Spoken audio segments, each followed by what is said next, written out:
Ladies and gentlemen, welcome to the 2020 annual meeting. Please join me in welcoming Scott Olmsted, Chair of the Los Angeles Region Board. Hello, everybody. I hope everybody is excited after that music start to this event. Welcome to the 2020 Red Cross Los Angeles Regional Annual Meeting. My name is Scott Olmsted. I'm the chair of the LA Red Cross region. Unfortunately, today we cannot meet in person because of the circumstances that we're dealing with. So we're doing it virtually. But thank you for everybody that has joined us for this event on a remote basis. We have a wonderful event planned. We look forward to getting to it right away. So why don't we start off with some business. Every year we come together at this meeting to elect the board members and officers that will be joining us. Please keep in mind that all employees and volunteers of the American Red Cross are eligible to vote for board members, but only the current members of the board may vote for board officers. So at this time, I'd like to invite Barbara Matthews, Chair of our Governance and Nominating Committee, to present this year's slate of candidates. Thank you, Scott, and hello, everyone. It's great that we can all get together, even if it is in this kind of unusual fashion. On behalf of the Board Governance and Nominating Committee, I want to present the following slate of candidates to serve on the board of the American Red Cross for the Los Angeles region for a 3-year term expiring in fiscal year 23. So the names should appear on the screen. I will read them. Jamie Edwards, Adam Feit, Melanie Halleck, Patricia Hamrick, Tomoko Nakashima, Jeff Sakaguchi, Tom Sweninger, Jill Anderson, Keisha Washington, and Jennifer McCormick. These last 3 candidates, Jill, Keisha, and Jennifer, joined the board during fiscal year 20 and are presented for election at the annual meeting for the first time. So please share any welcome sentiments you may have in the chat. As noted, everyone here is eligible to vote for board members, and we encourage you to do so, and we'll be using the chat box for that.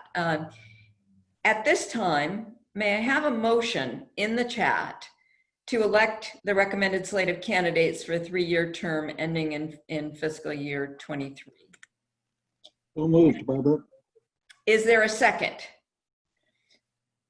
All in favor, just say aye in the chat or say no. And we won't wait to count them all up.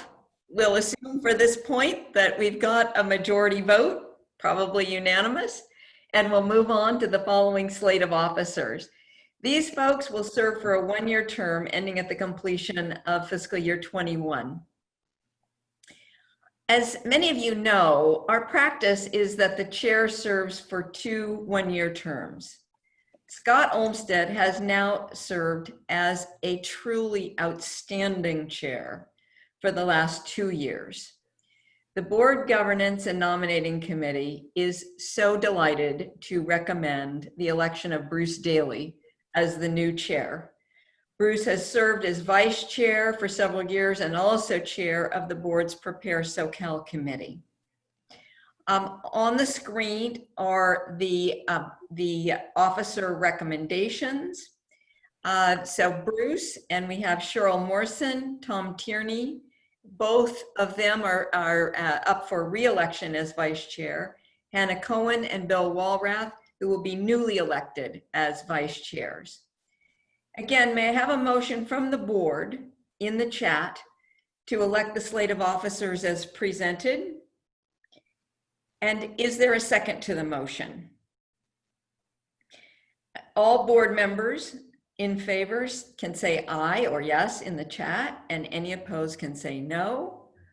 Once again, we won't wait for a count, and we'll go ahead and deem that the officers are elected. Congratulations. And here, do please go ahead and share your sentiments and congratulations in the chat. So thank you very much. I want to take a moment to acknowledge 2 board members whose terms are expiring and have chosen not to stand for re-election, Andy Carrasco and Sachin Jain.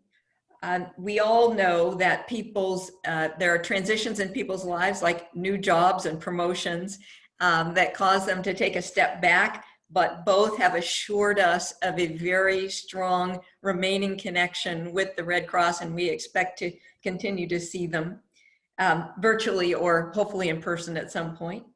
We'd like to recognize them for their years of service and thank them for their contributions to our region. So now I'd like to welcome our new incoming chair, Bruce Daly. Thank you very much, Barbara, and thank you all for your support. I'm deeply honored to be nominated and elected today as chairman. Barbara, in particular, I want to thank you for your very consistent and exemplary stewardship, overseeing and taking on many roles of board service over the years, including your 2 years in the chair as well. So thank you in particular to you. Thank you. I'd like to also recognize with just nothing but pure admiration, Scott Olmsted and his 2 years of service that expire here today. Scott has been, simply put, one of the very best chairs we have seen. And I've been around this board for almost a decade now. Your service, Scott, has inspired all of us. Your leadership by example encourages us. So we thank you deeply from the bottom of our heart. You've really helped advance the Los Angeles region and the board in its stewardship over that region. And would welcome you to share any parting thoughts per the conclusion of your 2 years of service. Thank you, Bruce. I really appreciate the kind words. It has been an absolute honor to be the chair of the board for the 2 years. There's a lot of great things that are part of sitting in this position. The intimate knowledge that I've just learned about how the Red Cross works and how all of the people that are in the Red Cross are so dedicated that it just gives you that energizing spirit to want to do more. So I really appreciated the ability to see that. I really want to thank the 3 different areas of the Red Cross, the volunteers. You are fantastic. You are what makes this organization work. One of my favorite events every year is the Volunteer Excellence Award. 2 years ago, I was at the LA Zoo. It was absolutely pouring rain, yet there were still everybody there from a volunteer basis. It was not like it was that big of a deal.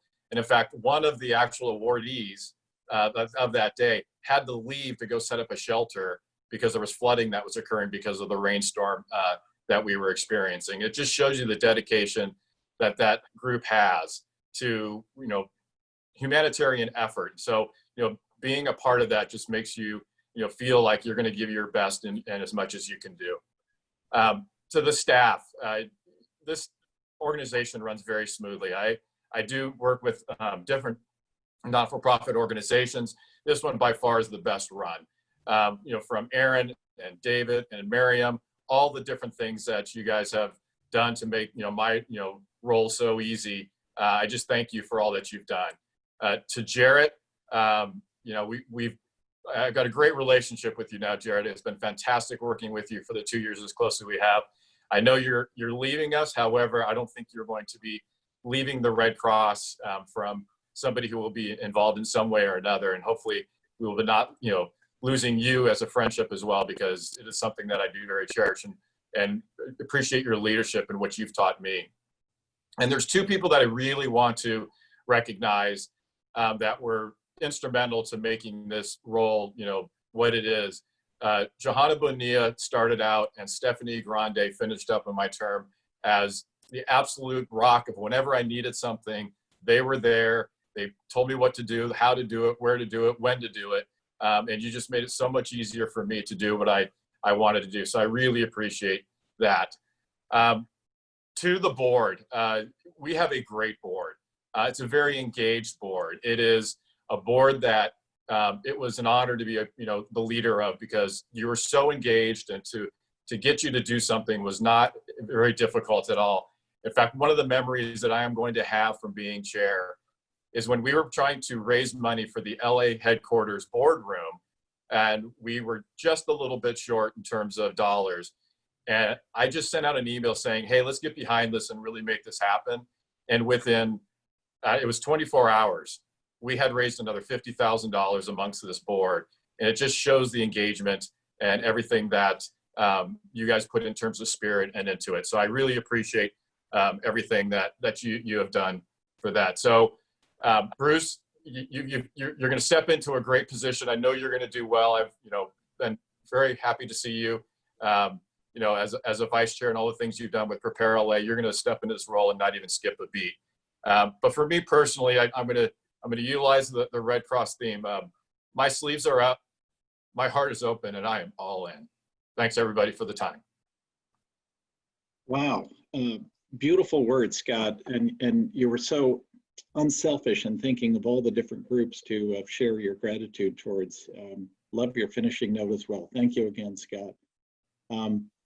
So this would normally conclude our board business, the first half of our, or if you will, the first section of our annual meeting. However, this year we've got one additional thing we would like to do, and that is we would like to express, really with just a gesture, our tremendous and deep gratitude to Jarrett, our departing CEO, with a gesture, as I noted, and a parting gift. And so for those in the headquarters where Jarrett is now situated this morning, hopefully we are positioned, we can get that up on camera. John, are you able to flip over to the headquarters and to Jarrett?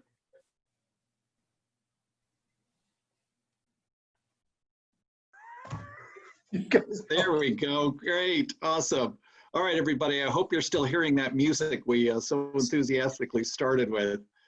Jarrett Barrios, you have been, frankly speaking, the single best CEO I have had the privilege of working with. And I've served on a number of nonprofit boards over the years.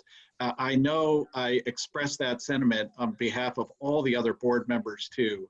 It has just been dazzling to work with you.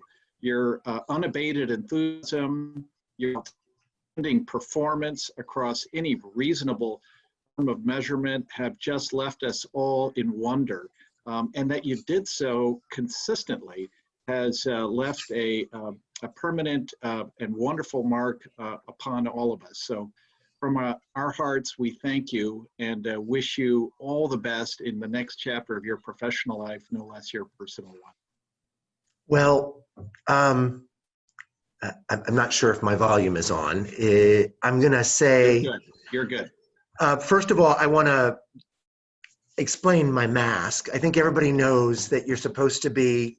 Everybody else on this call is at home. I'm at the office, and I'm in a room with others, and we're all modeling what California needs a little more of, which is mask wearing. So I'm sorry that you can't see the full face. If you did, you'd see that I'm pretty touched, Bruce. That is such a kind gesture. And Scott and Barbara, the entire board, it has been the privilege of my life to work with you.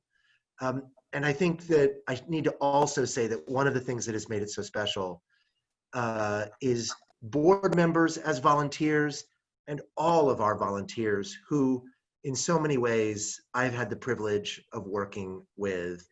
I think of all the Sound the Alarm events where I've seen heroism day to day, going door to door, saving lives, the DAC calls, the big events like the Ridgecrest earthquake and our wildfires.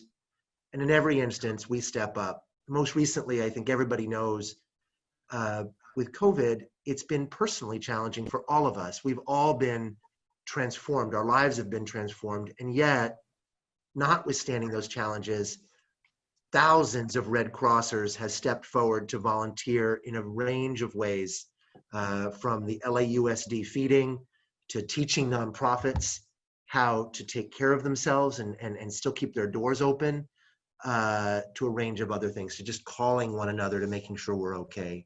I couldn't be more pleased and honored to have had almost 7 years, 6.5 years with all of you. I did want to say, Bruce, as I've said to you, I'm not going far, and I'm quite certain that the Red Cross poster that you've just given me was Aaron O'Toole's idea in the fundraising department, because I'm going to a large community foundation, and it'll be a nice reminder that we need to continue to support the Red Cross, to have the Red Cross poster on the wall. And yes, it will be on the wall, I promise. But that's all. I'll just say thank you. Thank you. And you will continue to see me, Bruce, at Sound the Alarm events. I'm still here in LA.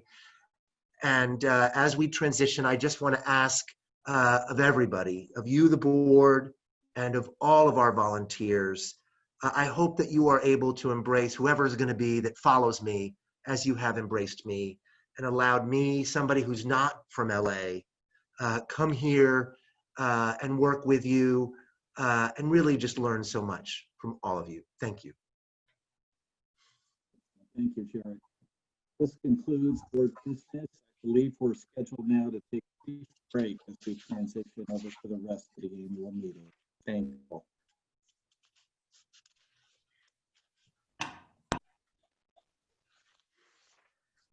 Hey, Amira, how are you?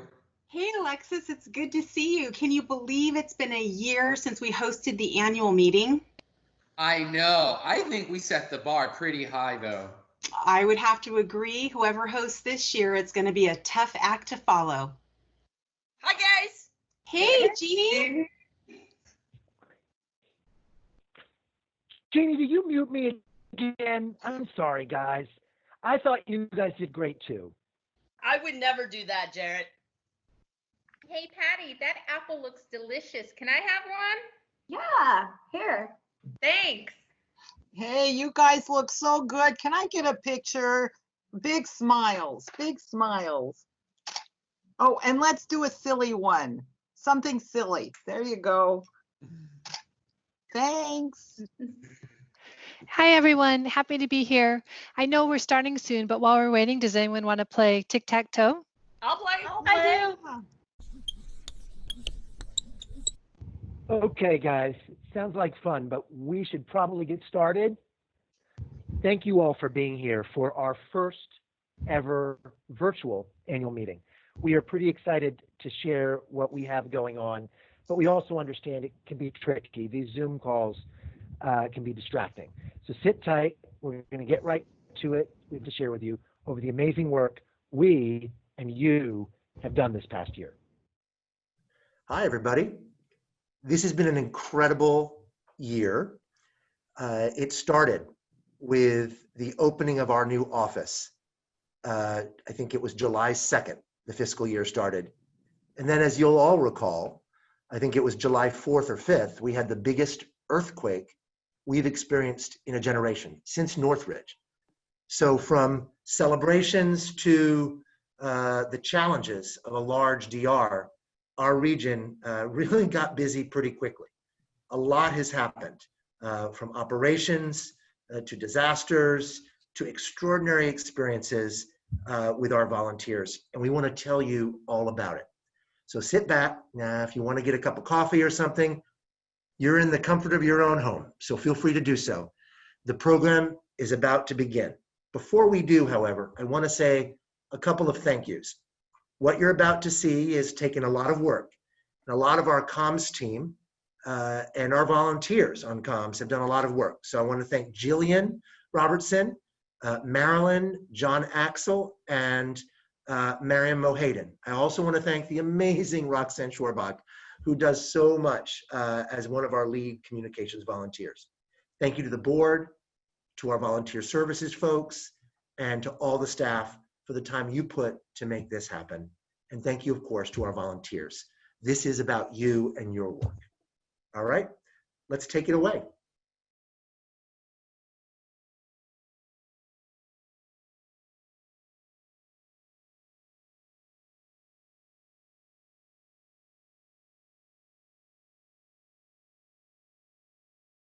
On July 2nd, at the start of our fiscal year, the region officially moved into the new S. Mark Taper Foundation Los Angeles Region Headquarters building at 1450 South Central Avenue in downtown Los Angeles. This was the culmination of months of work by many Red Crossers, but especially our operations and facilities teams, who joined forces to manage all of the myriad details to prepare the building to receive our employees and volunteers. The transition to a new building also meant a transition to new ways of working, including open, flexible workspaces, department neighborhoods, huddle rooms and focus rooms, new technologies to improve collaboration, and a brand new emergency operations center. In fact, just 2 days after our staff moved into the building, we activated our new EOC to manage our disaster response in the wake of the July 4th Ridgecrest earthquake. To help us adapt to our new neighborhood, our new building, and our new work style, we formed a headquarters troubleshooting committee with representatives from all of our departments and teams to meet regularly and address ideas, feedback, complaints, and concerns from our staff. This group worked through dozens of issues, large and small, trying to enhance quality of life and make our new working environment as positive as possible. During the COVID-19 pandemic, despite the fact that we pivoted to working from home, the S. Mark Taper Foundation Los Angeles Region Headquarters has remained open as the hub for our successful response to this unprecedented situation. Our facilities and operations team have leaned in by implementing new COVID-19 screening, cleaning, and safety protocols, including just this week installing plexiglass barriers for the front desk and security staff. While FY20 feels to many of us like the longest year in Red Cross history, and moving into our new headquarters feels like it happened a lifetime ago, that major physical, logistical, and cultural transition was one of this year's landmark accomplishments.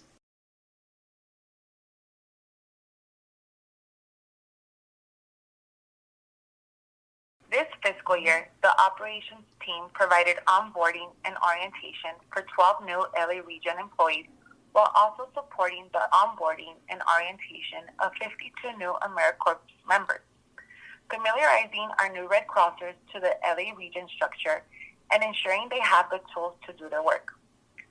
Workforce development and training days were hosted on a quarterly basis.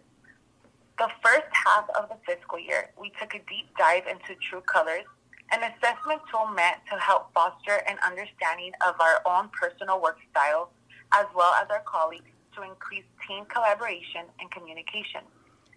The curated training days also included workshops such as the 3 Ps at work: people, productivity, and professionalism, CPR certification, International Services 101, managing an inclusive work environment, heart math, wellness tips and tools for stress, succeed your way, start with your why, and emotional intelligence. Our Employee Engagement Committee, led by our Operations Director, delivered creative solutions for workforce engagement under COVID. Throwback Thursday Challenge, virtual scavenger hunts, and Bring Your Kid to Work Day virtually, just to name a few. If you have any ideas on how to continue engaging our workforce during stay-at-home orders, we welcome your ideas. It has been a trying time for the region as we have had to adjust for the epidemic.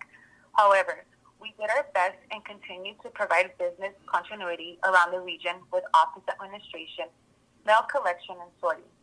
Despite building doors being closed, our phones did not stop ringing. This department continues to serve as a frontline staff in delivering timely and important information to the general public and our communities in need.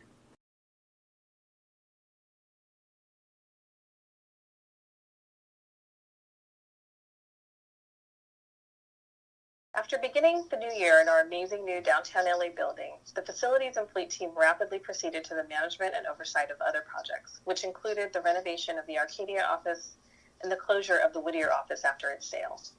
In addition, we supported the expanded AmeriCorps program with vehicles around the region, upgraded security in several facilities, and managed the continuous oversight of more than 120 biomed and humanitarian services vehicles, including 6 bloodmobiles. We have closed out the year with unprecedented change in how we maintain fleet facilities due to COVID-19. In the last 3 months, the fleet facilities team has adapted quickly and implemented new strict guidelines on vehicle cleaning, facilities cleaning, and the setup of temperature screening stations in 6 facilities, all while maintaining our closed facilities. All of this could not be possible without our leaders offering us full support and equipment to perform our duties. This crew has done a great job moving forward and accomplishing tasks efficiently and effectively. I would like to commend our team for a job well done, particularly in adapting to our new environment. It has truly been a once-in-a-lifetime scenario, and employees and volunteers have managed to continue giving excellent customer service, as well as maintain our buildings in order to protect our staff from COVID-19. We will be ready to welcome everyone back when it's time to return to our new normal.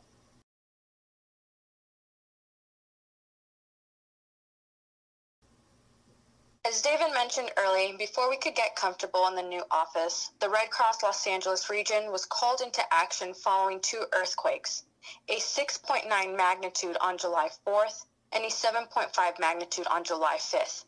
More than 260 disaster workers, 90% volunteers, sprang into action, working 24 hours a day to respond to the largest earthquake to hit Southern California since Northridge. We opened a shelter at the Kerr-McGee Community Center in Ridgecrest in response. Red Cross provided comfort and care to those who have been affected, which included safe shelter, warm meals, and emotional support. The Red Cross shelter was open for residents and their small animals and worked with Kern County Animal Services to offer food and pet supplies to people with pets. Emergency response vehicles drove around Trona and Ridgecrest, delivering drinking water and meals in the field, also distributing cleanup kits that included a bucket, mop, broom, and cleaning liquids. For about 1 month, the Red Cross stayed in Ridgecrest and Trona, providing more than 1,200 overnight shelter stays, serving more than 62,300 meals and snacks, and distributing more than 2,000 relief supplies. Volunteer mental health, health services, and spiritual care professionals provided more than 3,600 contact support and care to people affected. As is our commitment, we met one-on-one with affected residents, providing individualized transitional recovery plans. The Red Cross played a critical role in helping families and communities recover. The July earthquake served as a reminder to Angelenos about the importance of being prepared for disasters big and small.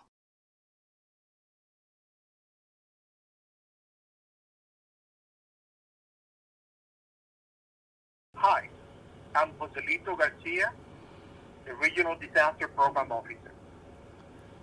In this challenging environment, when there is not much hospitality in our community, the American Red Cross Los Angeles region responded to the request for assistance with support for multiple operations. During the last 3 months, the region has supported more than 30 million meals distributed to our communities through many partners and engaged hundreds of new volunteers to do so.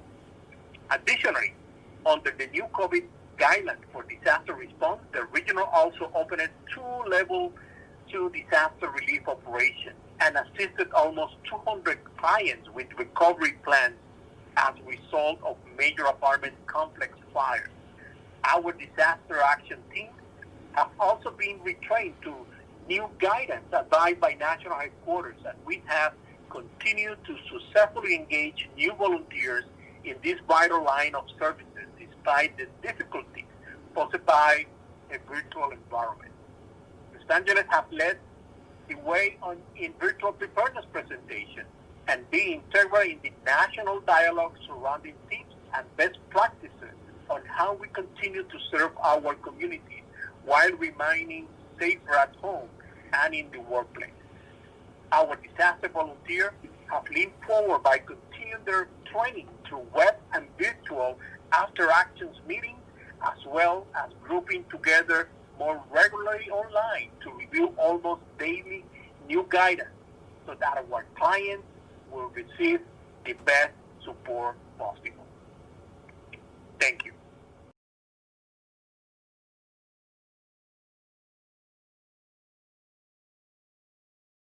This past wildfire season, the Red Cross responded to 3 wildfires: the Saddle Ridge Fire, the Tick Fire, and the Getty Fire.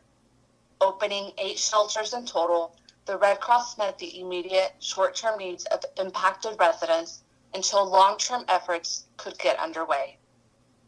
Shelter services included meals, a safe and clean place to sleep, comfort kits with personal hygiene items, and individual care.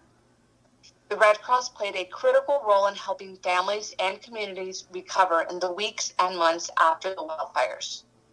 The Red Cross mobilized more than 100 disaster workers, 90% of which were volunteers, provided more than 900 overnight shelter stays, served more than 7,200 meals and snacks, and distributed more than 870 comfort kits.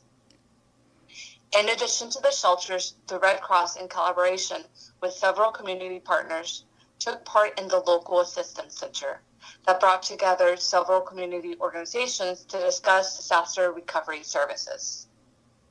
In addition, mental health, health services, and spiritual care professionals provided more than 470 people with support and comfort.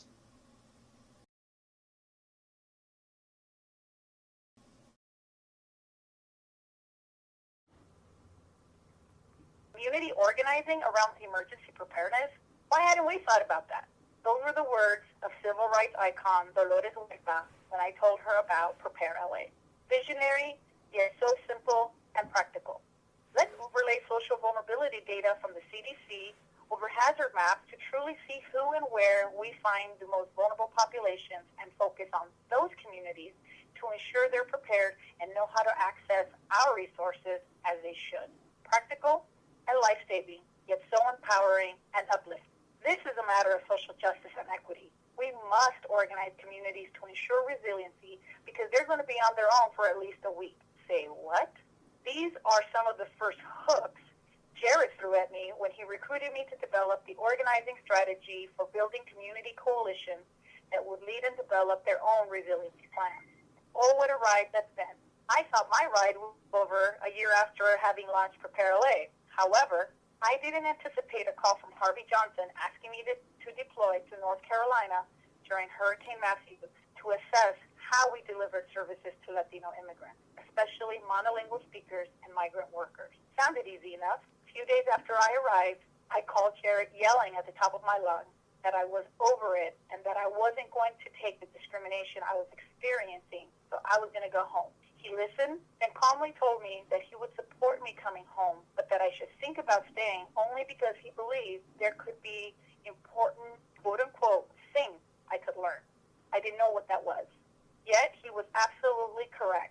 I learned that Latino immigrants were afraid of us, and we had very few tools to bridge the divide. I learned that the ugliness and effects of racism hurt people in different ways. For Latinos, it meant they didn't get services and resources, including ours, and that wasn't acceptable to our national leadership, starting with Gail McGovern. That whole experience was life-changing, and I was officially Red Crossified.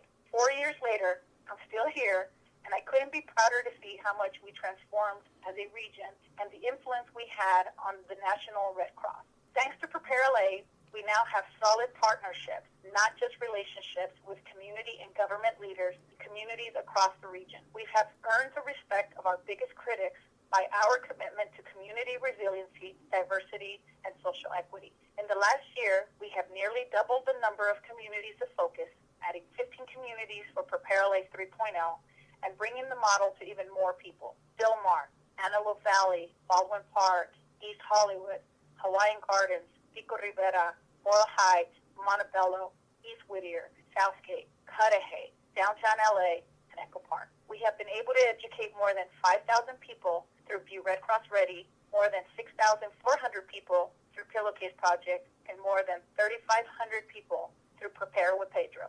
And tied to our meal distribution with the Los Angeles Unified School District, we have educated more than 24,000 about preparedness. This is a lot of people. And I am so thankful to Guillermo and the team that has done all of this work. We couldn't be prouder and grateful to Jared for his leadership in making us partners in his vision to bring social equity and justice into all we do as Red Cross in LA and nationally. His support and strategic mastery assisted and encouraged our national leadership to make bold, concrete, and formalized steps to ensure equitable services to Latinos and will serve as a template for other communities. Si se puede, si se pudo. Thank you.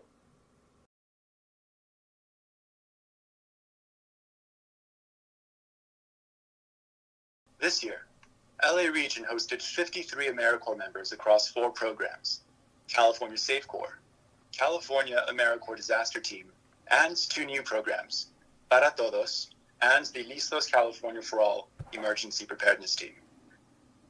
A small but mighty team, the Para Todos program focuses its efforts to engage Spanish-speaking members of our community and forge relationships with community partners under the direction of executive directors and other regional personnel.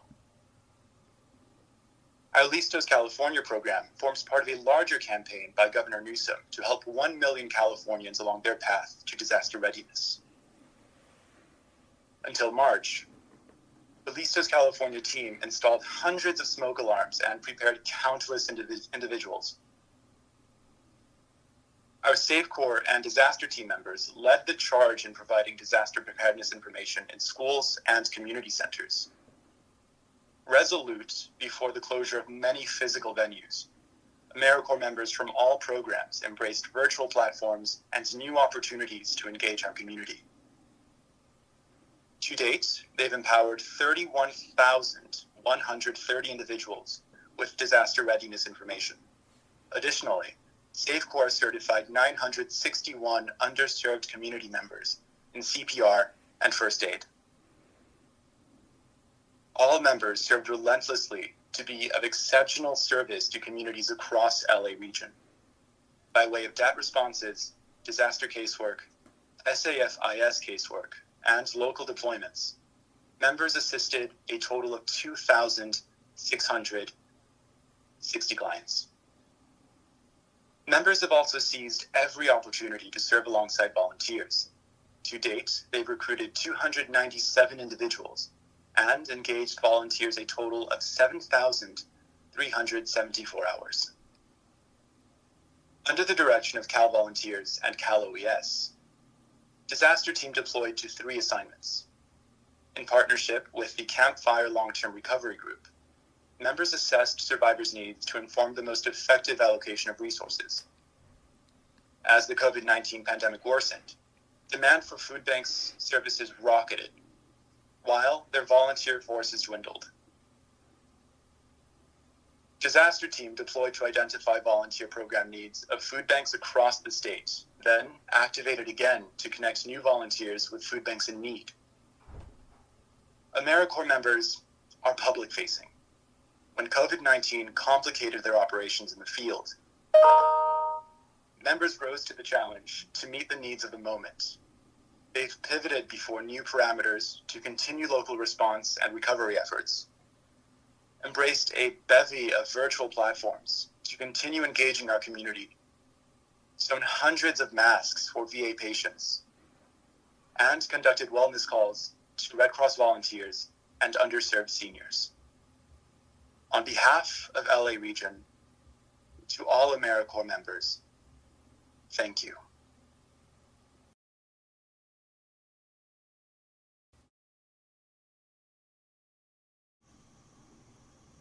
This year, the work of SAF continued to grow as we responded to 893 emergency cases and briefed 3,438 service members at their units and events. We responded to 2,776 non-emergency cases and provided services. In addition, we provided 260 service members, veterans, and their family members with excellent resiliency training by our licensed mental health facilitators.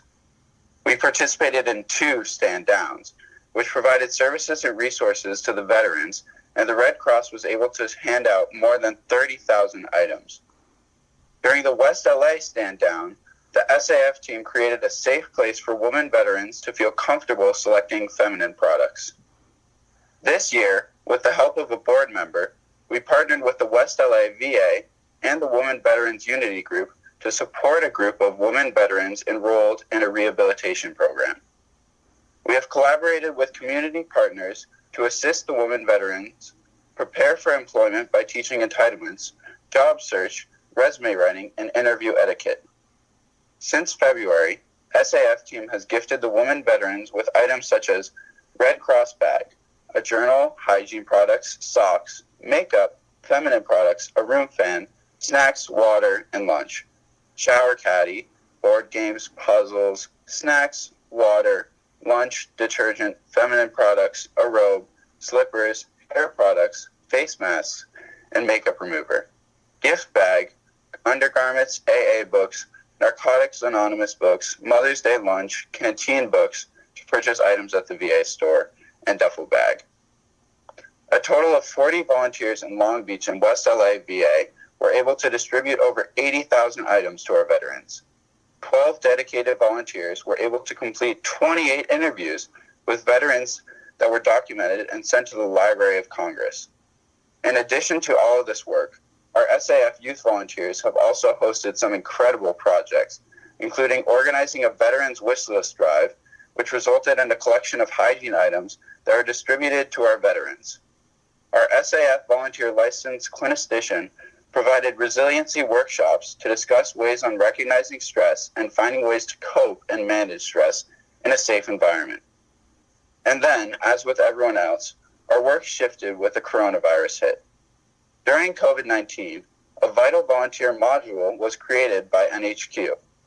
In an effort to help NHQ meet its fiscal year 20 goal of recruiting 297 volunteers, the Los Angeles SAF team scheduled 2 workshops to potentially add 37 new participants.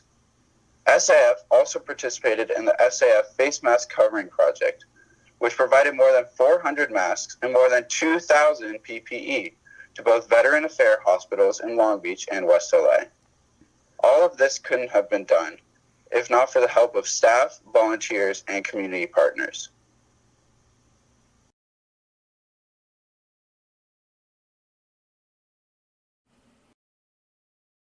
International Services had a year of great highs. They increased their outreach, totaling 909 hours and reaching 1,711 people in RFL and 1,303 people in IHL outreach.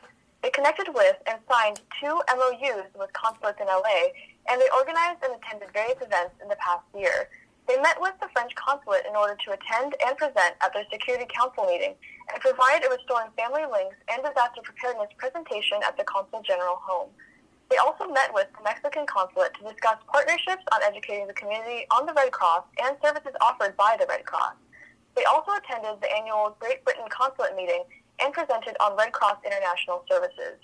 This year, the Los Angeles region was part of a beta program to promote the Youth Action Campaign, which is meant to educate their peers and community on the importance and relevance of international humanitarian law. One volunteer coordinator engaged 6 Youth Action Campaign teams and 40 youth advocates in the Los Angeles region. Youth advocates reached 1,189 in-person youths or colleagues. In total, the campaign garnered 10,738 social media views and 1,364 engagements, sharing their international humanitarian law knowledge on social platforms like Facebook and Instagram. They also educated the community on international humanitarian law at several universities and community events, which resulted in the education of 121 individuals. Due to COVID-19, World Refugee Day is being hosted virtually in a week-long series of events starting June 20th through the 28th. The IS team will be introducing the COVID-19 virtual module to the refugee, asylee, and migrant communities, as well as any other community members. And finally, the LA region was selected to be the first U.S. region to partner with a foreign Red Cross or Red Crescent Society. We had the fortune of meeting with the Salvadorian Red Cross. Members of their leadership flew up to LA last year during our 2019 annual meeting to meet and learn from one another.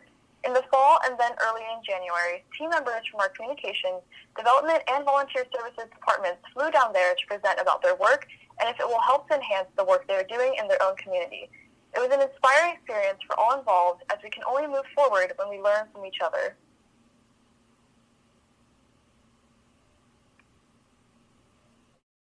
As we work through an incredibly emotional and significant time for our country and organization, Biomedical Blood Services has stayed true to serving our mission with our continued focus in our daily efforts to meeting our hospitals' transfusion needs and helping to save lives.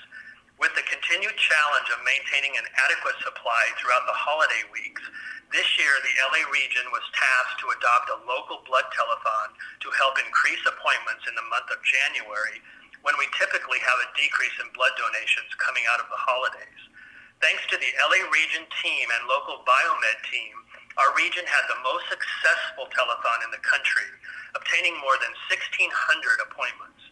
This equates to adding more than 30 blood drives in a 2-week period, resulting in the region collecting over goal and, more importantly, ensuring we meet the significant daily needs of the hospitals we serve. The telethon was historic and a tremendous success thanks to the relationship the region has with the local LA Fox affiliate, with on-air celebrities and anchors donating, PSAs prior to the telethon for promotion, and a One Red Cross collaborative approach to this amazing day like we have never seen before. The telethon exceeded our goal and expectations. We thank Fox and our amazing volunteers, board members, and staff that were a part of the success and are so proud of the accomplishments as we look to hold the telethons annually. The impact COVID-19 has had on biomedical blood services has been truly historic. The week of March 12th was the start of the many obstacles we faced with the uncertain nature of this virus. The Red Cross had hundreds of blood drives cancel and thousands of blood donors taken off our schedules and calendars, including all high schools and colleges, which make up approximately 28% of the blood that the LA region collects. A call to action was quickly established to ensure added safety measures were implemented at blood drives and were quickly put in place.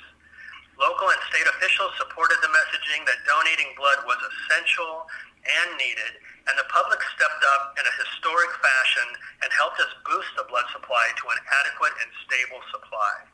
The LA region team, led by Jared Barrios, and the board contributed phenomenal support, stepping up to provide new blood drive opportunities, and many board members hosted emergency drives to support our needs, with many local government officials donating as well as our board members.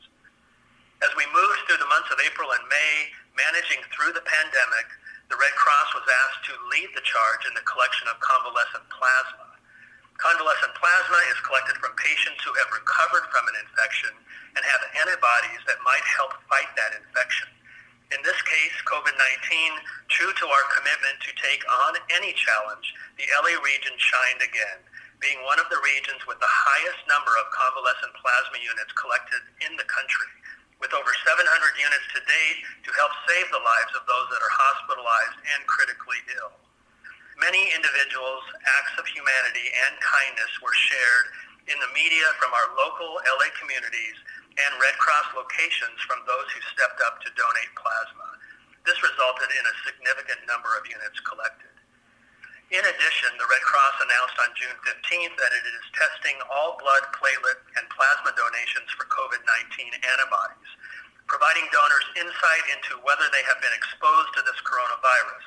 This will no doubt help serve our mission and supporting our communities with important test results as we work through the battle of this pandemic moving into the new fiscal year. As we move into fiscal year 21 and reflect on FY20 success, the Los Angeles region is one of the top 3 regions in the country in efforts to exceed our blood collection goals. To date, the month of June, the Los Angeles region is currently collecting at 111% of goal. This is a significant achievement as many regions in the country struggle to work through the challenges of the pandemic and reposition operations to ramp up collections. In total, the Los Angeles region has collected over 125,000 units of life-saving blood this fiscal year.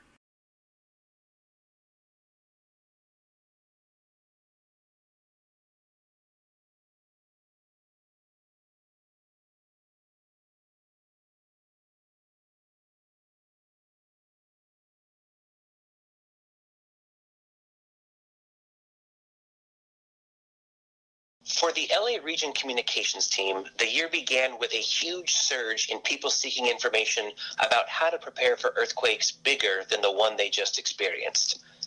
These record numbers in web traffic, media requests, and social media reach in the first 2 weeks of the fiscal year set the tone for a year of big moments. The one-year commemoration of the Woolsey Fire brought the story of our volunteers into the homes and hearts of news viewers across the region and provided a much-needed reminder for the importance of wildfire safety just in time before a series of wildfires once again put the Red Cross front and center in everyday life. As big as the communication efforts behind these wildfires and earthquakes were, there were blue skies efforts that made an impression across LA and beyond. The Red Cross emblem and the mission it represents was brought to new audiences in a big way. appearing alongside YouTube's Try Guys during a lighthearted crash course on earthquake safety, beside Governor Gavin Newsom and Mayor Eric Garcetti during nationally televised wildfire press briefings, across the many broadcast hours from Fox 11 promoting our local blood telethon, splashed across the pylons at LAX, the Intercontinental and U.S. Bank Towers, and the Santa Monica Ferris Wheel as a part of Red Cross Month, on local radio live streams in an emergency ad run for COVID-19 feeding volunteers, on the shirt sleeves, water bottles, and car windows of all the people who were given the personalized preparation experience with the launch of the I'm Ready campaign and open house, around the globe with an Instagram post that brought LA and the American Red Cross into the International Tetris Challenge.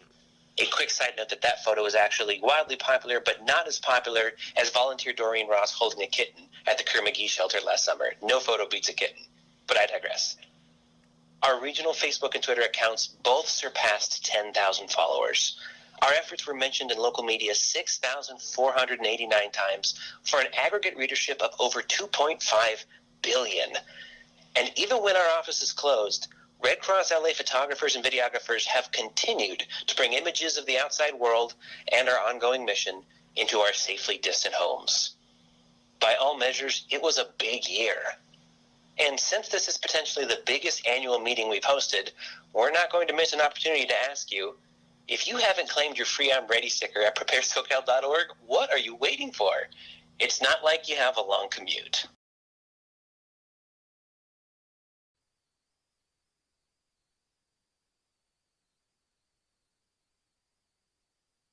As the world entered the hottest months on record during summer 2019, the American Red Cross Los Angeles Region's Community and Volunteer Engagement Team entered a new fiscal year, one marked with bigger goals and striking aspirations to elevate the organization as a premier destination for volunteering. Met with strong fires in the fall, the Getty, Tick, and Saddle Ridge fires opened the disaster season, and with it, the first wave of volunteers to support the dangers facing LA. In February 2020, the disasters paused, allowing the region to recognize hundreds of volunteers at the annual Volunteer Excellence Awards. Volunteers received recognition pins for years of service, executive pins for hours of service, and awards for exemplary volunteerism that went above and beyond. Then came March. Little did anyone know that in-person gatherings like the Volunteer Excellence Awards would come to a halt as COVID-19 ushered in lockdowns and social distancing. Mission delivery evolved with the spread of coronavirus and changed the volunteer environment. Despite the loss of in-person events and activities, the Los Angeles region continued to keep pace on volunteer hours due to the energy spent on meaningful engagement at the LAUSD feeding operations, with over 25 million meals served and 17,000 hours and counting reported. Your community and volunteer engagement team has gone on to finish the year strong with year-over-year hours growth of 14%, the second highest in the Pacific Division, as reported in April. Capping off this fiscal year with over 220,000 reported hours.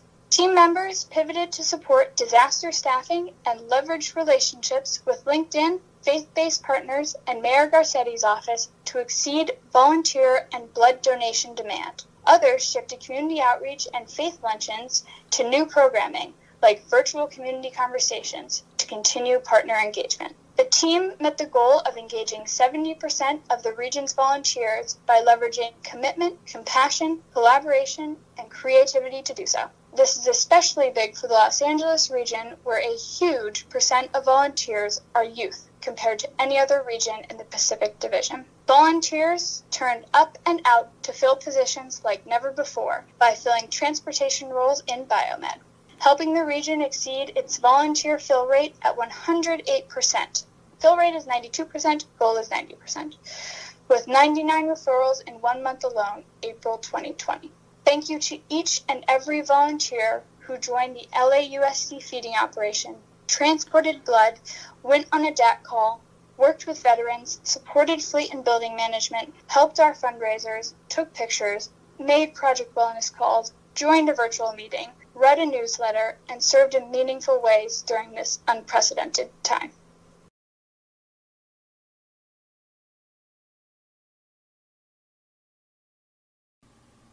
faith-based team at Red Cross LA held 3 faith collection luncheons for faith and community leaders and vulnerable populations in fiscal year 2020, with 75 organizations and 114 individuals in attendance.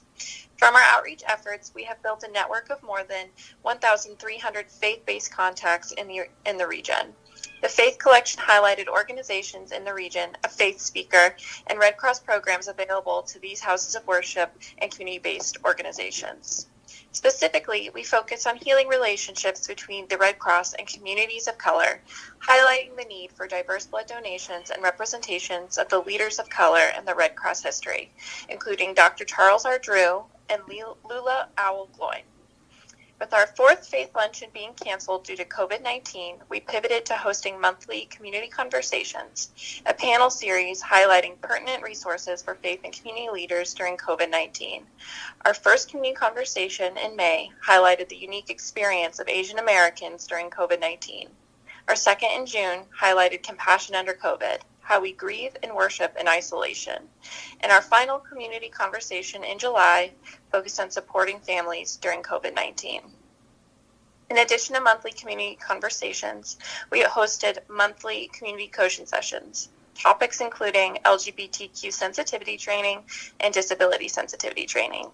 The Community Conversation Program is in process to become a national program, as it can highlight vital resources during these historic times for our communities. Finally, we send important resources for faith and community leaders twice monthly, directly related to aid during COVID-19, to our 130 faith-based partners we have in the LA region.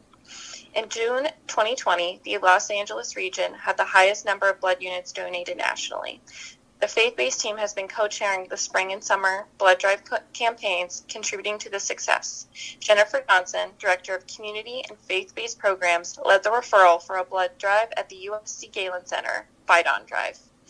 Additionally, a partnership was struck with local youth leaders in the Muslim and Jewish communities in Los Angeles through New Ground for a Sleeves Up blood campaign. A video was created for this program. Jennifer Johnson led the development of the upcoming Heal LA event with USC and the LAPD following the George Floyd uprising to discuss community policing and community healing. It has been an exciting year for our program, and we look forward to continuously adapting and connecting with our communities in fiscal year 2021.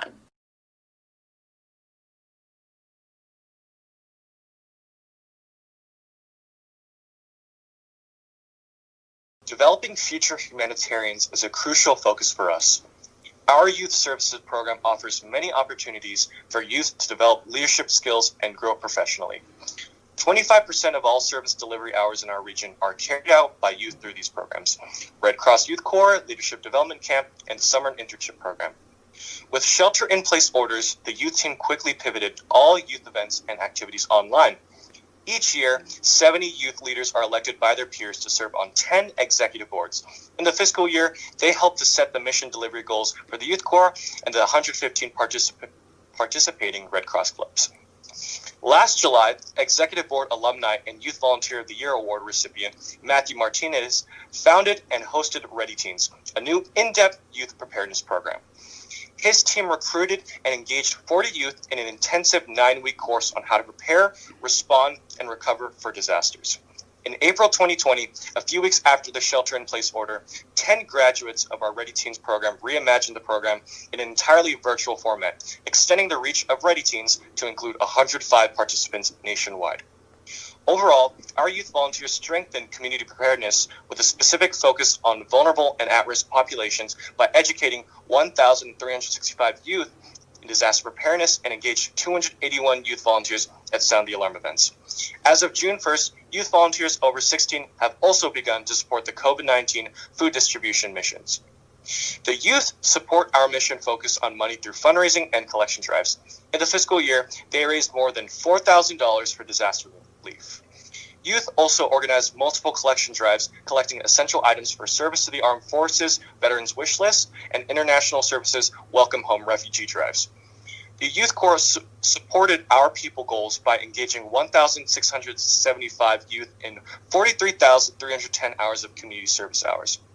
Embracing servant leadership and inclusivity skills, our youth leaders created a best-in-region volunteer experience for their peers. Over 60% of youth said they were very likely to recommend the program to their friends and family. For biomedical services, the Youth Corps recruited 114 schools to host blood drives and recruited youth blood donors that collected 5,514 pints of blood. Last August, 110 youth participated in the Leadership Development Camp, a 5-day camp focused on building servant leadership and emotional intelligence skills. We hope to welcome 130 youth for the virtual 5-day camp this August. And last summer, 28 interns placed in 10 departments graduated from the internship program after serving the mission for more than 4,000 hours. Last week, our summer 2020 virtual summer internship program welcomed 20 interns. In January, led by another Youth Executive Board alumni and Youth Volunteer of the Year award recipient, Tim Hokinson, 58 youth participating in the Youth First Aid Station program served in the Rose Parade stationed along the parade route. Prior to the parade, each YFAST participant completed a rigorous certification program of over 150 hours of emergency medical technician training in basic life support, oxygen administration, first aid, AED, and bloodborne pathogens. We have an ambitious group who know how to get things done.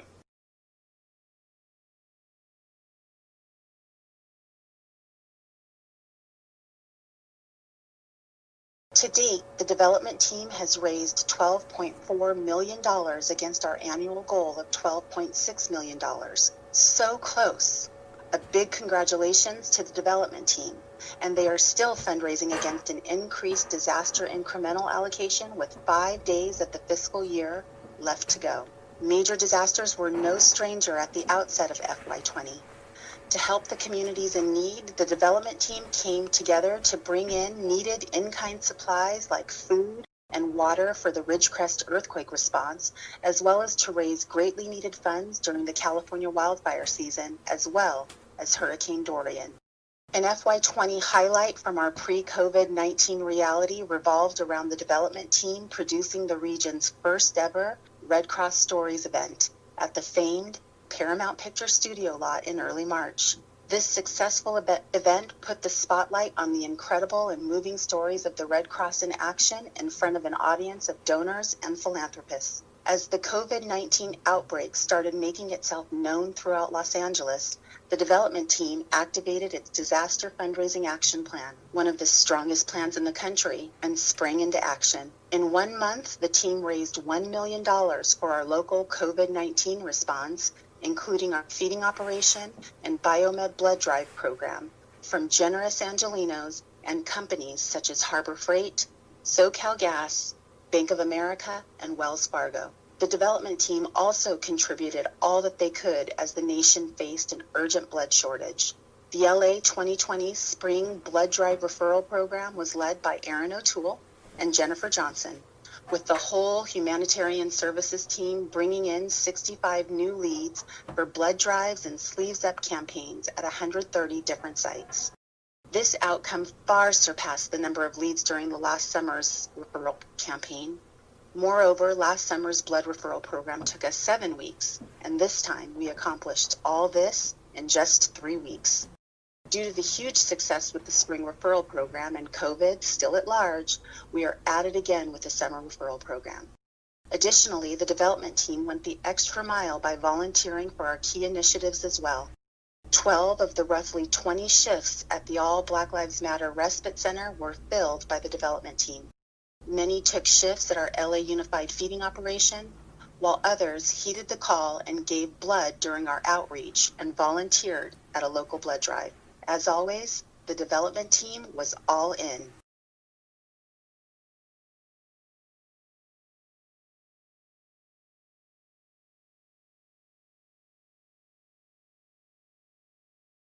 The American Red Cross of Western Los Angeles kicked off fiscal year 20 by participating in the Santa Monica annual 4th of July parade. Volunteers and board members joined our community ambassador there, Allison Berkles, and participated in the parade with a Red Cross branded disaster vehicle. 2 Red Cross board members from UCLA created, quote, Red Cross, unquote, days at UCLA Health and UCLA UCLA Medical Center. Over 65 nurses participated in a day-long program of all things Red Cross at both facilities. The board hosted a retreat in early August to discuss how best to organize their committees of the board and how to get our programs to folks throughout the chapter. 3 engagement committees were created to increase the reach of the chapter. The chapter also welcomed 5 new board members to the board. Our Community Engagement Committee delivered our preparedness programs throughout the chapter. Our Volunteer Engagement Committee created a volunteer recognition plan and goals to increase our volunteers in disasters. Our Board Engagement Committee established goals and metrics for each of our board members to meet around board giving, board getting funds, and tracking engagement activities like donating blood. In September of 2019, the chapter recognized 3 students with the Life-Saving Award at Pepperdine University. These 3 students pulled a gentleman out of the pool, provided CPR, and saved his life. During the Getty fire, the chapter provided a safe place to stay at our Westwood Recreation Center in the city of LA. 2 staff people provided support and information to the media that covered the event, and more than 75 volunteers worked with people who were displaced for immediate shelter needs, meals, and long-term recovery. Pre-pandemic, the chapter managed to host a Sound the Alarm event in Inglewood, and the chapter's board chair, Posey Carpenter, attended 2 other Sound the Alarms in other chapter territories. Posey hosted a day of service in Carson, California, and teamed up with Jared Barrios to install 124 alarms in Van Nuys. Post-pandemic, the chapter quickly pivoted to providing virtual meetings for our boards and committees. As the regional team became to create virtual preparedness programs, our Prepare LA communities, South LA, Westlake Pico Union, and Koreatown stepped up to share our virtual trainings and preparedness programs. As blood donations dropped, our West Side Pico Union Prepare LA Coalition was instrumental in securing a blood drive at the LA Football Stadium at Bank of California in Exposition Park.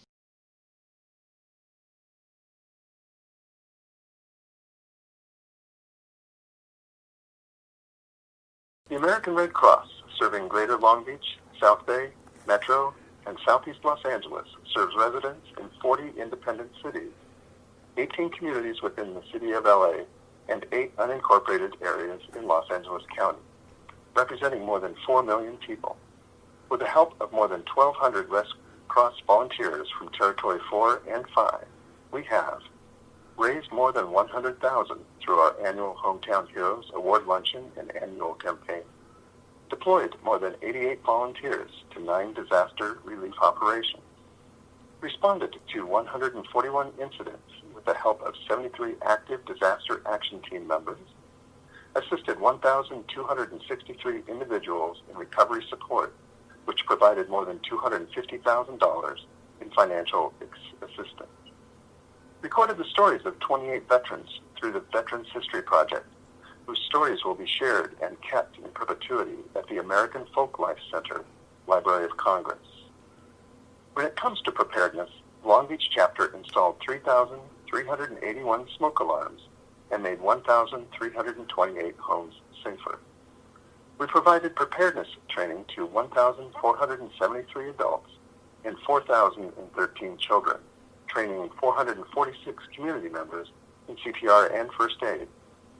A lot of our work could not have been done without the help of our community partners, from the 260 elected representatives and their staff we engaged, to the thousands of individuals we reached out to because of the work of our 10 community ambassadors. And then there's the future of our chapter, the youth. We engaged 752 youth in 40 clubs who raised money, delivered training, coordinated blood drives, and supported Sound the Alarm events. They also worked with 6 at-risk communities to implement the Prepare LA program. A big thank you to everyone who has made this chapter and 2 territories successful, from the board to the employees to the volunteers.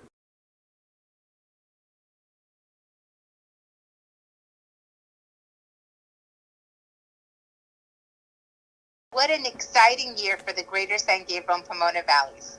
This meant a beautifully renovated office for staff and volunteers. But before moving in, they spent the summer in a temporary office at the Westfield Santa Anita Mall. They were very thankful to the Westfield for taking them in and providing easy access to a food court and shopping. Executive Director Erica Salguado and Disaster Program Manager Scott Sapers continue to lead the helm with a team of 354 volunteers on board.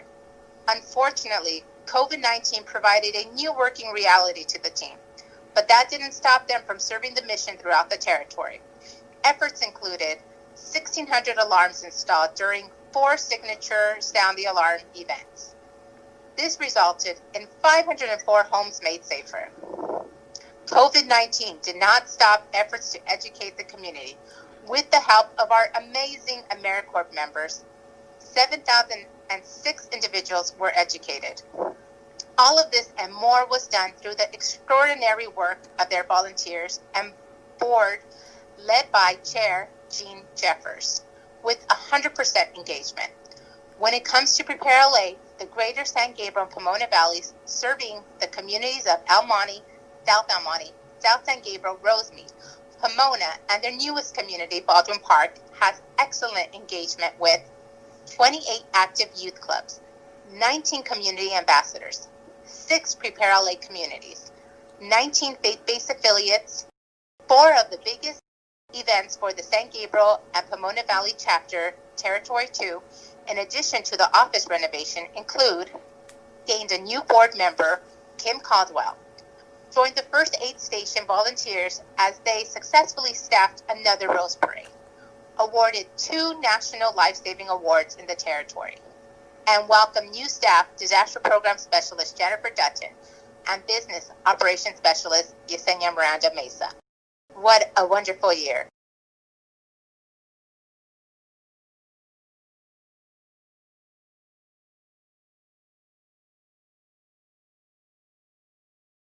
The Northern Valleys chapter serves the San Fernando Valley, Antelope Valley, Santa Clarita Valley, and adjacent areas of Los Angeles County.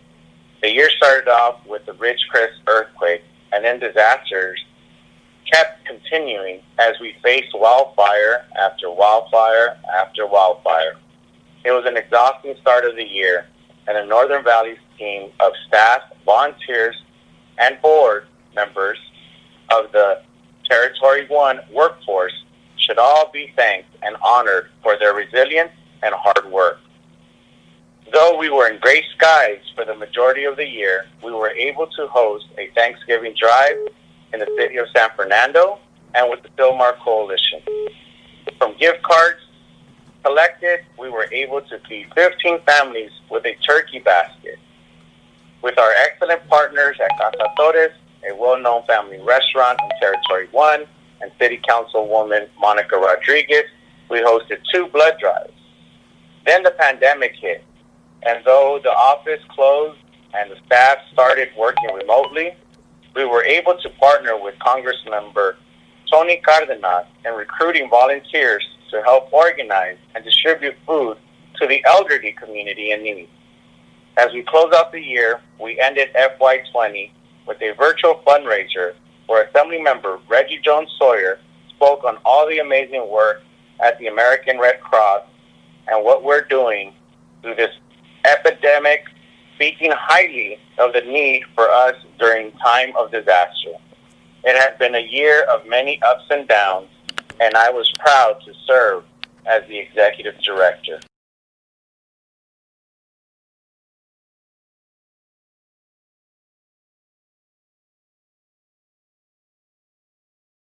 And to close out the year, the Red Cross Los Angeles region has been facing the COVID-19 pandemic head-on by continuing its important work through new avenues, all while trying to reach the broader community. With the potential of almost 500,000 school children that could go hungry, the Red Cross LA first partnered with the second largest school district in the nation, the Los Angeles Unified School District, from the start of the stay-at-home orders in mid-March to serve meals to those affected by school closures. The Red Cross activated more than 1,200 volunteers and supported distribution of more than 32 million meals in response to the school closures.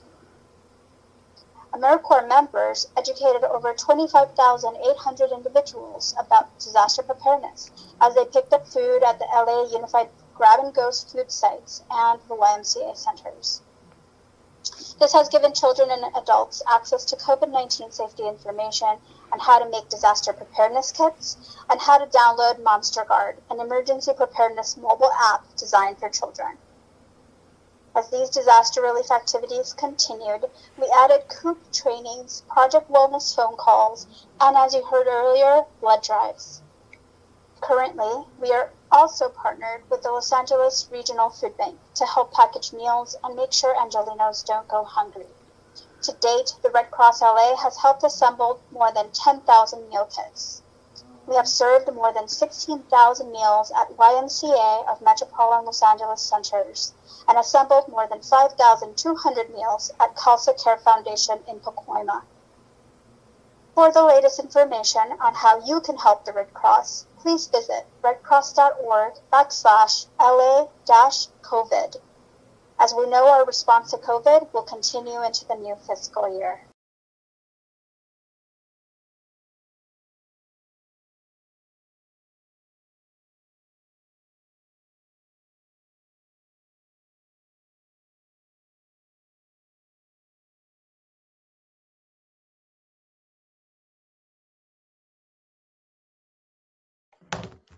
All right, welcome back, everybody. Hopefully you're off the dance floor and back in a seat and able to see your screen okay again.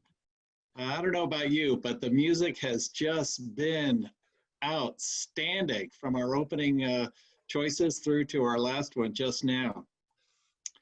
So Red Cross Bunch, thank you for that introduction. Superb. Look, everyone, working from home has been intense, as I think you all are experiencing firsthand. And so I'm just so incredibly proud as the new chair of your region for, the seamless transitioning to a virtual workspace. For some of us, it has not been easy. And I appreciate all the efforts that you've been making, and you'll know who you are, to continue our mission while wearing masks and social distancing and the like. We all applaud you and thank you with great appreciation.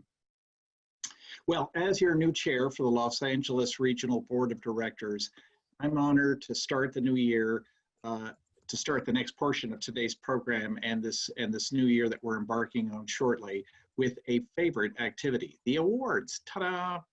So today, I'm here to get us started by presenting the Chair's Excellence Award.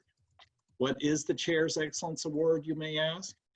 Well, this award goes to an individual or a group of individuals who have demonstrated absolutely going above and beyond to serve our communities and the Red Cross mission. And this year, we're honoring one of our most valued partners, not only here in Los Angeles, but a partner that serves our entire state. They have provided a sea of human resources that are invaluable to our efforts. You've seen and heard many references to them already. Their contributions in joining with us in building out resilient communities has just been magnificent. For example, there's active involvement in teaching life-saving skills, providing comfort and care during times of disaster. We could go on and on. I'm, of course, talking about the California Volunteers and the AmeriCorps program. With more than 40 talented members with us today in the region and more than 80 across the state, we couldn't do our preparedness and disaster work without them. They have been an absolutely instrumental team member and partner to the American Red Cross in our Los Angeles region. So please join me in welcoming Josh Friday, the Chief Service Officer for California Volunteers.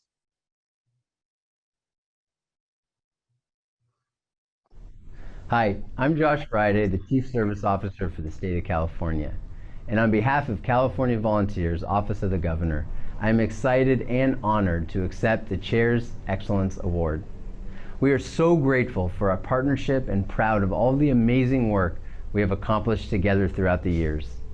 Since 1994, 319 members have served in the California Safe Corps program. Since 2015, 81 members have served in the California AmeriCorps Disaster Team Program, which includes 9 members who focus their time on outreaching to vulnerable Spanish-speaking populations. Since 2014, AmeriCorps members in the Disaster Program and Safe Corps programs have trained over 150,000 individuals in preparedness, assisted 52,000 individuals, managed over 8,200 volunteers, and trained 13,000 people in CPR and first aid. And in the 2019 program year, the Listos team had 27 members, and to date they have successfully engaged 25,000 individuals in disaster preparedness. So on behalf of California volunteers and on behalf of the governor, we thank you for this recognition, and we're looking forward to all of the great work ahead together. Thank you.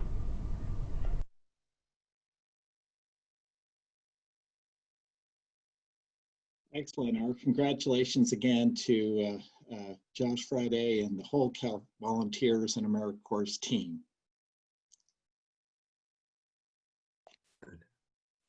Hey there, everybody. It's my turn. The second award that we give, and we only give 2. I know that you might think, awards, this is going to be like the Academy Awards. This is the last one, and we're going to wrap it up soon. I have the pleasure every year at the annual meeting, at the conclusion of the annual meeting, of presenting the CEO's Excellence Award. And this goes to a volunteer or volunteers who have really distinguished themselves.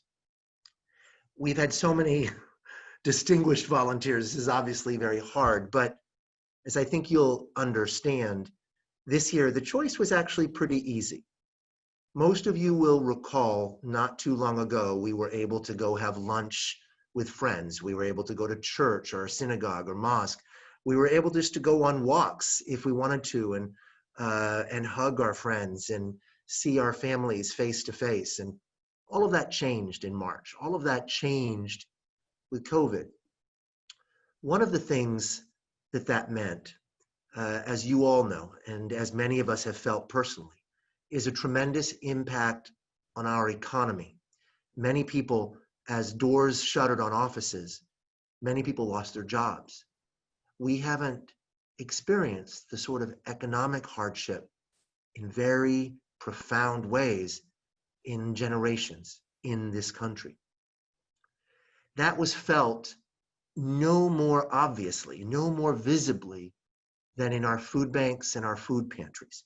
We have seen lines sometimes a half-mile long for people in need of food to put on their families' tables. Unfortunately, at the very time that need was greatest, the workforce to actually share that food out was reduced because so many employees, so many regular volunteers at food banks and at schools weren't able to leave the house or had lost their jobs. This is why I am so incredibly proud of the role we, the Red Cross, were able to play. One of our most important partners during COVID has been the Los Angeles Unified School District. Now, some of you may know it as LAUSD or LA Unified. It's the second largest school district in the United States. And out of 800,000 students, 80%, 680,000, are on free and reduced lunch. Many of those young people got 2, in some cases 3 meals a day from school. So with the schools closing around COVID, this meant immediate food insecurity for these young people. Not to mention their families, because it was those families, their parents, who were exactly the folks who were losing their jobs in this economy.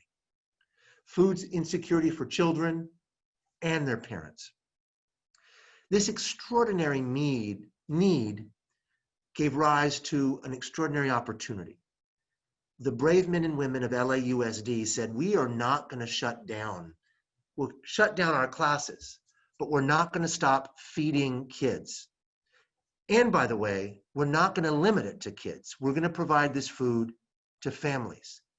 And there was born the LAUSD Grab and Go program. What today is still the largest food distribution program in the United States of America, right here in Los Angeles. We will, by June 30th, have served over 40 million meals. And that's extraordinary, but what's been even more extraordinary has been our opportunity to partner. We have worked with LAUSD as their arms and legs at this feeding operation. We have had over 1,200 unique volunteers from the Red Cross serve at least one shift or serve as part of the planning and execution of this operation. It has been an extraordinary opportunity to serve in meaningful ways. And I also want to say to those who were part of planning and executing this, we were the first Red Cross in the country to develop a program of any type where we were volunteering in the community. I'm so proud of the innovation of you, the volunteers and the staff who created this program of whole cloth.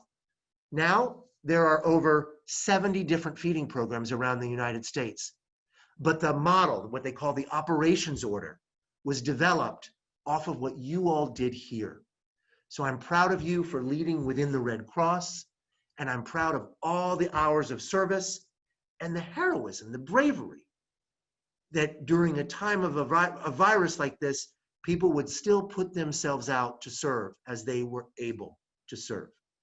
So you probably guessed by now, the Volunteers of Excellence Award this year goes to those 1,200 plus volunteers who have served in some way, shape, or form to feed 40 million meals to hungry Angelinos. We have so much to be proud of as an organization, and it all starts with you, the volunteers. So to you, LAUSD volunteers, I'm so proud to present you. And we have a couple of folks who are gonna accept the award now in a virtual fashion, and I'd like to turn it over to them.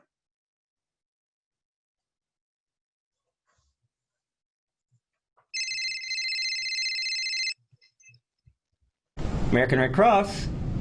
Yep. All right, I understand. We'll get people out in the field. It's a go. Thank you to all of the workforce care team that put in so much hard work on the LAUSD feeding operation. Are we allowing event-based volunteers? Yep, you know it. Great, rock and roll. Thank you to the event-based volunteer team that managed thousands of volunteers onboarding and getting them out into the field. It looks like we have some messages from volunteers about on-site leaders or who their on-site contact is. Right, makes sense. I know who just to call over that. Thank you so much for all of the mass care workers that both work in the EOC and out in the field helping to feed kids.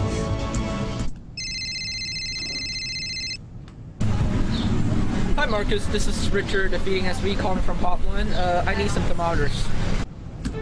Thermometers? Okay. Thank you so much to our logistics team for making sure that we're always well stocked and supplied and ready to respond to a disaster at any time. It looks like some of the feeding sites are getting a lot of media showing up. The EBVs don't know what to do. I thought this might happen. Thank you so much to our external relations team and making sure that we're well informed, always taking care of our media, working closely with our government partners, and just being on top of it. Thank you so much for everything that you do.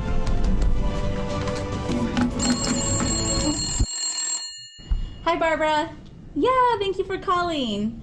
Yeah, I try to check in with my sister daily, and those 10-minute daily walks really help with my mental health. Thanks for calling. Aren't they such a great team? Our fantastic disaster mental health workers making sure that we stay connected and we do self-care both at home and in the field. We really appreciate you. I think, Marcus, it's time to send the planning information. Did you need that data from me? Oh, shoot. Yeah, it's that time. Thank you so much to our fantastic information and planning team, making sure that we're always well informed about what's going on in the operation and collecting all the valuable data on the things that we did out in the field. Hello? Hi Marcus, this is Richard, the Feeding SV, calling from Pot 1. I'm calling for more DVV badges. Yes, more. I need 40. All right. Jordan. Yes. We need more badges. Okay, let me call Anna. Hey, Anna. So we do need more badges, volunteer badges for the field. The youth team did such a great job last time putting them all together, so wanted to give you a call, see if you could set that up. Again, thank you to all the youth team for taking the time to work this DR and put those badges together. Thank you to the youth. You guys did a fabulous job putting all those badges together for the DR, and thank you to Anna for leading that. And you know who else we can't forget? Yeah. Our fantastic preparedness education team. Thank you so much for everyone and all the AmeriCorps who worked on this team to get thousands of packets of information out into the Los Angeles community and help us make some homes safer and safe from disaster. As you can see, none of this can be possible without the entire workforce. We thank all of you and congratulations on behalf of the entire LUSD feeding operations. This award is for you.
Wow, that was great, wasn't it? I'm so honored to work with all of you, and I really want to thank all the AmeriCorps for their commitment. We are truly lucky to have had the opportunity to work with all of you. And a very warm congratulations to all of our volunteers and award recipients for all that we've accomplished together this year. It's been amazing. Thank you. It really has, Hannah. And I want to thank all of our donors for their generosity, their compassion, and their empathy. We thank you so much for helping to support the mission of the American Red Cross. Thank you from the photographers to all the volunteers for all your wonderful smiles. Thank you so much to everyone for helping us serve our communities. To all of the Red Cross workforce that has continued to persevere in this challenging environment, we want to say thank you. And I want to thank the amazing disaster cycle service volunteers who quickly adjusted to this COVID-19 environment and continue to support our client needs. And thank you for everybody for sharing your stories over this past year, for conducting interviews, and just helping to be representatives of the organization. Thank you, volunteers. Thank you, staff. Thank you, AmeriCorps. Thank you, donors. Thank you, partners and friends of the Red Cross. We couldn't do all this work without all of you.